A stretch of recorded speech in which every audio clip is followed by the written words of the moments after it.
Best पतपेढी निवडणुकीमध्ये ठाकरे बंधूंना धक्का बसलाय। ठाकरे बंधूंच्या पॅनलचा बेस्ट पतपेढी या निवडणुकीमध्ये मोठा पराभव झालाय। ठाकरे बंधूंच्या पॅनलला एकही जागा जिंकता आली नाही।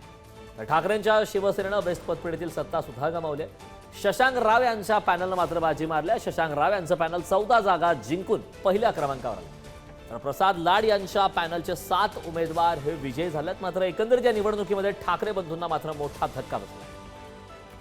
ठाकरे बंधूंच्या पॅनलला एकही उमेदवार ठाकरे बंधूंच्या पॅनलचा विजय झाला नाही। त्यामुळे ठाकरे बंधूंच्या पॅनलचा हा मोठा पराभव समोर आलाय। ही दोन्ही दृश्य आपण पाहतो। तर शशांक राव यांच्या पॅनलनं बाजी मारल्या, 14 उमेदवार विजयी झाले। तर महायुतीमधून प्रसाद लाड यांच्या नेतृत्वात जी निवडणूक लढली गेली त्यामध्ये 7 उमेदवार महायुतीचे विजयी झाले। त्यामुळे महायुती आणि ठाकरे बंधू यांच्यासाठी हा मोठा धक्का आहे। तर शशांक राव यांच्या पॅनलनं बाजी मारली। ठाकरेंच्या शिवसेनेनं बेस्ट या पतपेढीमध्ये असली आपली सत्ता गमावलेली आहे।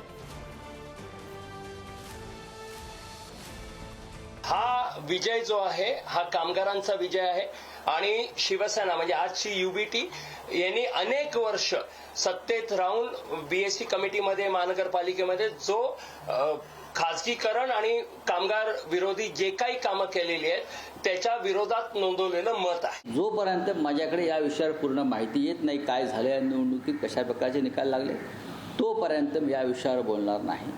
पतपेढीची निवडणूक म्हणजे काय परीक्षा नाही, ही चाचणी परीक्षा सुद्धा नाही। लोक एकत्र आले, निवडणुका लढले असतील। पहिली गोष्ट तर 7 जागा मिळाल्या का 9 मिळाल्या का 21 मिळाल्या, यापेक्षा ज्यांनी फार मोठा बोलबाला केला, ठाकरे ब्रँड म्हणून बोलबाला केला, मुंबई आमची, मराठी आमची, ही पतपेढी जिंकलो तर महापालिका आम्हाला मिळणारच, त्या ठाकरे ब्रँडचा पुरा धुवा उडवला आणि त्यांचा करेक्ट कार्यक्रम माझ्या माध्यमातून केला गेला। पैशाचा वापर तर निश्चितपणे झाला, पण आता कसं असतं की ज्यांचा पराभव झालाय त्यांनी जर असे आरोप केले तर त्याला काही अर्थ नसतो। पण पैशाचा वापर झाला हे मला असं वाटतं निवडणूक म्हणजे मतदान चालू होण्याआधी मी पुराव्यासकट दाखवून दिले आणि त्याचे पुरावे पण आमच्याकडे आहेत की कशा पद्धतीने पैशाचा वापर झाला। पैशाचा वापर केला, सत्तेचा वापर केला, ईओडब्ल्यूच्या नोटिसेस पाठवलेल्या। बेस्टची निवडणूक बॅलेटवर होती। आता ठाकरे काय बोलणार? उपमुख्यमंत्री एकनाथ शिंदे यांनी उद्धव ठाकरेंवरती निशाणा साधलाय। ठाकरे बंधूंना भोपळा मिळाला अशी टीका शेलार यांनी सुद्धा केली आहे। एकत्र या किंवा वेगळे लढा, 0+0=0 अशा प्रकारची टीका करणार। बेस्ट निकालावरून आशिष शेलार यांनी ठाकरेंवरती हा निशाणा साधलेला आहे। बेस्ट पतपेढीमध्ये ठाकरेंनी आपली सत्ता गमावल्यानंतर आता ही टीका करणार। पुढे जाणार मागे जाणार हे कोणी ठरवतं, जनता ठरवत असते। आणि म्हणून या महाराष्ट्रातल्या जनतेने ठरवलेलं आहे की जे काम करणार त्यांना पुढे न्यायचं, जे घरी बसणार त्यांना घरी बसवायचं।